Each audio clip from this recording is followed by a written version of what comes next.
Je venais tout juste d'emménager dans un nouvel appartement et, en tant que jeune diplômé fauché que j'étais, je n'avais pratiquement rien, à part quelques cartons venant de la maison de mes parents.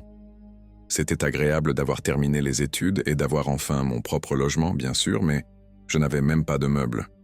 Comme je l'ai dit, j'étais complètement à sec, alors je me suis dit que je pourrais peut-être trouver quelque chose de correct dans la section « Gratuit » de Facebook Marketplace. Si vous avez déjà cherché des meubles sur Facebook Marketplace, vous savez que ce n'est pas fameux. La moitié des canapés tiennent avec du ruban adhésif ou quelque chose du genre. Je savais que je ne pouvais pas être difficile, mais je voulais au moins quelque chose qui puisse tenir jusqu'à ce que j'aie assez d'argent pour en acheter un bon. Je faisais défiler les annonces depuis plus d'1 heure et j'étais probablement déjà remonté à 1 semaine dans les publications.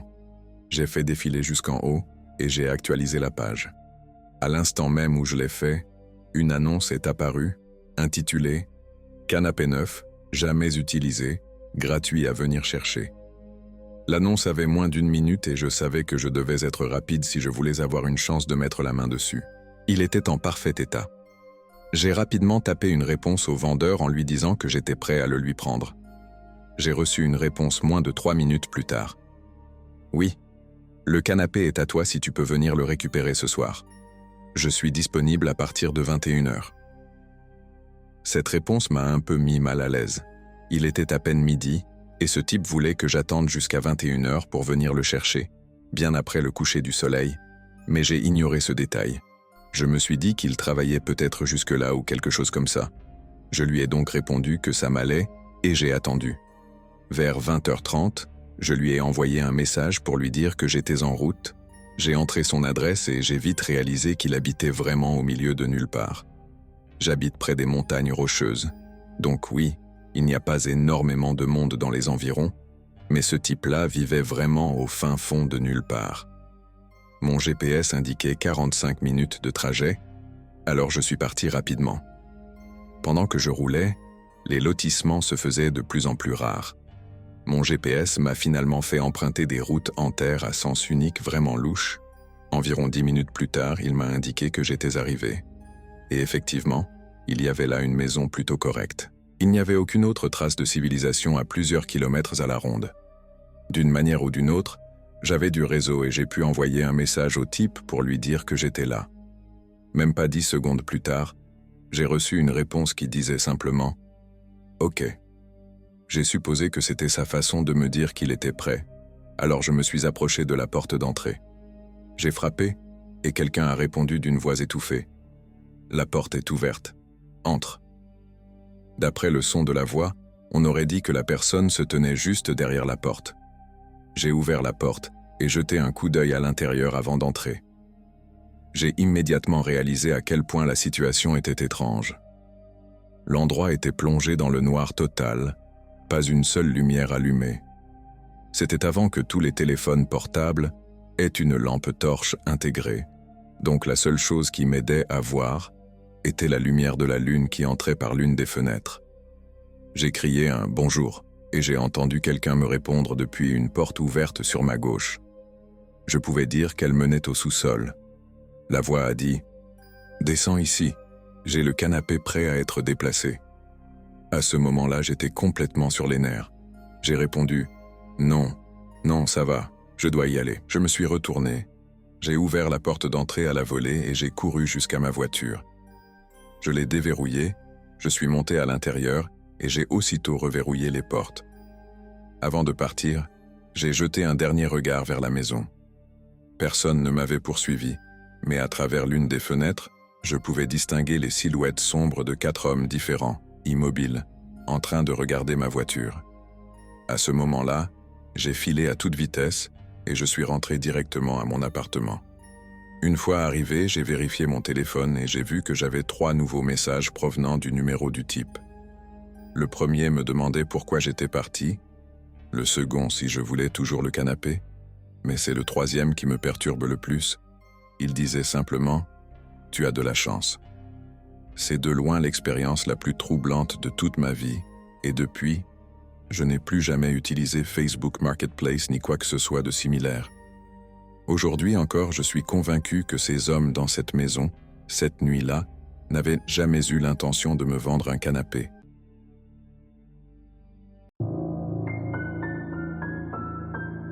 Il y a quelques semaines, j'ai dû prendre l'avion pour me rendre dans une petite ville où je n'étais jamais allé auparavant, afin de chercher un logement pour mes études. Je voyageais seul, mais avant le départ, j'avais fait des recherches sur toutes sortes d'appartements dans la région via Facebook Marketplace, et j'avais même réussi à fixer quelques rendez-vous pour visiter des logements. Le premier rendez-vous avait lieu en fin d'après-midi, dans une zone résidentielle assez isolée.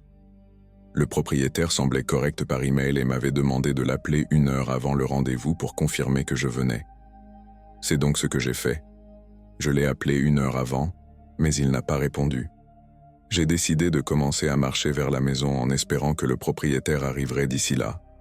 Environ 1 heure plus tard, l'homme m'a rappelé.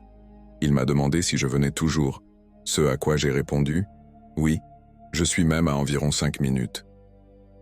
Mais sa réponse m'a complètement pris de court. Il m'a répondu, furieux, que je n'étais pas censé arriver avant encore 1 heure. J'ai vite compris qu'il avait raison. À l'époque, j'avais un téléphone assez ancien qui ne changeait pas automatiquement l'heure quand on passait d'un fuseau horaire à un autre. J'avais oublié de la modifier manuellement et j'ai réalisé que j'arrivais avec 1 heure d'avance. Je lui ai expliqué la situation au téléphone, mais je pouvais sentir que le type était furieux. Je comprends que j'étais en tort, mais se mettre dans un tel état pour quelque chose d'aussi mineur me paraissait vraiment étrange. Je lui ai proposé d'attendre simplement à l'extérieur de la maison jusqu'à l'heure convenue, mais il a immédiatement répondu non, presque en me suppliant. À ce stade, toutes les alarmes se sont déclenchées dans ma tête, mais je les ai ignorées parce que j'avais vraiment besoin d'un endroit où vivre. J'ai donc décidé d'aller manger quelque part à proximité pour faire passer le temps, jusqu'à ce que l'heure de la visite arrive. Quand le moment est venu, je me suis présenté pour rencontrer le type. Il semblait avoir la cinquantaine et, pour être honnête, il avait l'air répugnant. Certains de ses vêtements étaient à moitié déchirés et on aurait dit qu'il ne s'était pas lavé depuis des semaines. Je ne me sentais pas à l'aise et je n'avais qu'une envie, partir. Mais comme je l'ai dit, j'avais vraiment besoin de trouver un logement et il n'y avait pas beaucoup de choix à ce moment-là. J'ai donc décidé de rester.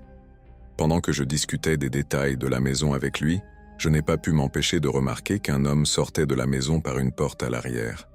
Il était jeune et avait un air extrêmement louche, encore plus que le type à qui je parlais. Il nous a jeté un regard, a couru jusqu'à sa voiture et est reparti aussitôt. À ce stade, j'étais profondément troublé. J'ai demandé au propriétaire qui c'était et il m'a répondu que c'était une autre personne à qui il avait fait visiter le logement plus tôt. Ensuite, le type s'est mis à me poser beaucoup de questions. Ce n'étaient pas des questions normales qu'un propriétaire poserait, mais plutôt des questions très personnelles, comme mon âge ou ce que j'étudiais. Pendant tout ce temps, il me fixait droit dans les yeux sans jamais cligner. J'ai essayé de répondre de la manière la plus vague possible. Nous sommes entrés dans la maison. De l'extérieur, elle avait l'air plutôt correcte, mais une fois à l'intérieur, on voyait clairement qu'elle n'était pas bien entretenue. J'ai suivi l'homme pendant que nous faisions le tour des pièces. Chaque fois que je posais des questions sur l'état de la maison, il évitait le sujet et se contentait de dire qu'elle n'était pas terminée. Après avoir fini de visiter toutes les pièces, il a mentionné qu'il voulait me montrer un cabanon dans le jardin à l'arrière de la maison. Avant même que je puisse dire quoi que ce soit, il m'a demandé de le suivre et m'a conduit à l'arrière de la maison, à l'extérieur, loin de la rue, vers une sorte de remise détachée. Une fois sur place, il a ouvert la porte et j'ai immédiatement remarqué qu'il y avait des escaliers qui descendaient dans une obscurité totale. Il a actionné un interrupteur en haut des marches, mais aucune lumière ne s'est allumée. Normalement, on aurait réagi avec de la surprise ou au moins un commentaire, mais lui n'a rien dit. Il a simplement commencé à descendre lentement dans le noir absolu, comme s'il s'attendait à ce qu'aucune lumière ne s'allume. L'homme se tenait maintenant en bas des escaliers, dans l'obscurité, et a dit « Tu ne descends pas ?» Je n'ai rien répondu, encore sous le choc à l'idée que le propriétaire voulait que je le suive dans ce sous-sol sombre, isolé du reste de la maison. Pour une raison que j'ignore, j'ai jeté un coup d'œil derrière moi vers la maison, et j'ai vu un autre homme debout dans l'encadrement de la porte donnant sur le jardin. J'ai paniqué et je me suis mis à courir dans les bois. Je ne me suis pas retourné et honnêtement, je ne voulais pas le faire. Je ne sais pas s'ils m'ont poursuivi. Mais après environ un demi-mile de course, je me suis retourné et il n'y avait plus personne. J'ai alors réalisé la situation dans laquelle je me trouvais. J'étais au milieu de la forêt au coucher du soleil, avec des gens qui me poursuivaient peut-être. Heureusement, mon téléphone captait le réseau et j'ai pu retrouver mon chemin jusqu'à l'hôtel où je logeais, sans autre incident. Dès mon retour, j'ai fait une recherche Google sur la maison et approfondi mes recherches. Apparemment, la maison était abandonnée depuis 3 ans. J'ai vérifié le statut de l'annonce originale sur Facebook Marketplace à laquelle j'avais répondu, mais bien sûr, elle avait été supprimée.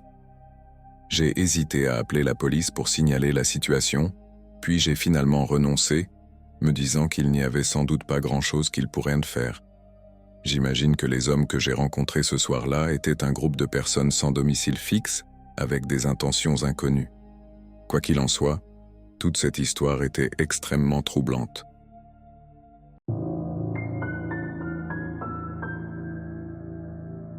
Ma femme et moi cherchions une voiture d'occasion sur Facebook Marketplace et nous en avons trouvé une qui nous intéressait vraiment.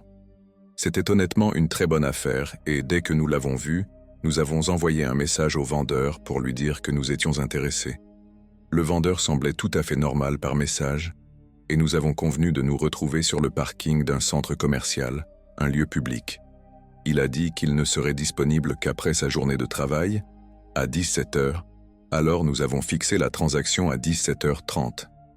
À 17h30, nous sommes arrivés au centre commercial et avons informé le vendeur de la voiture dans laquelle nous étions, pour recevoir aussitôt un message disant qu'il était en retard.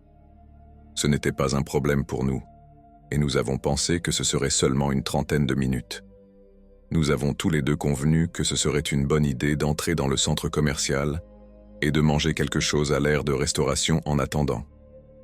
Un bon 2 heures se sont écoulées, et à ce stade, nous étions tous les deux devenus assez impatients.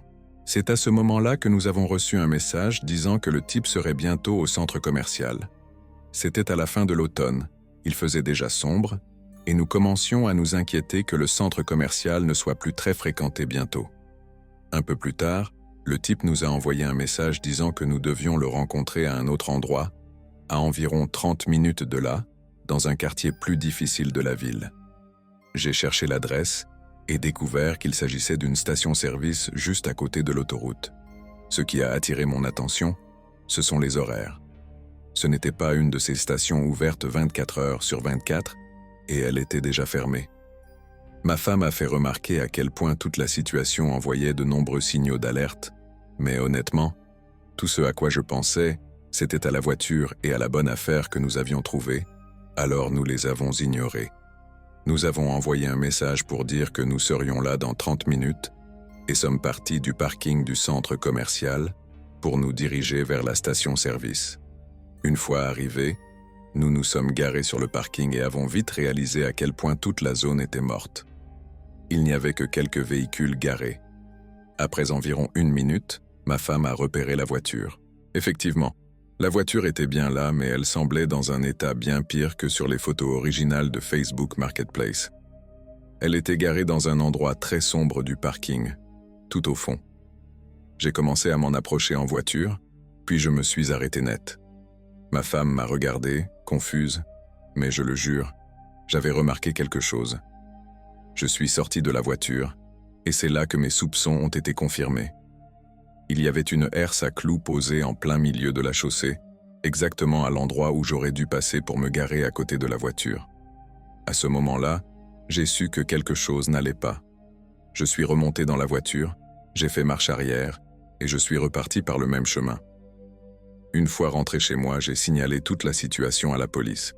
Pourtant, je n'ai jamais vu personne. La seule preuve que je pouvais fournir était l'annonce elle-même. Je n'ai jamais su ce qu'il était advenu de cette affaire, mais l'annonce a été supprimée quelques jours plus tard. Je n'ai jamais eu de nouvelles de la police, donc je ne sais pas s'ils ont arrêté quelqu'un ou non.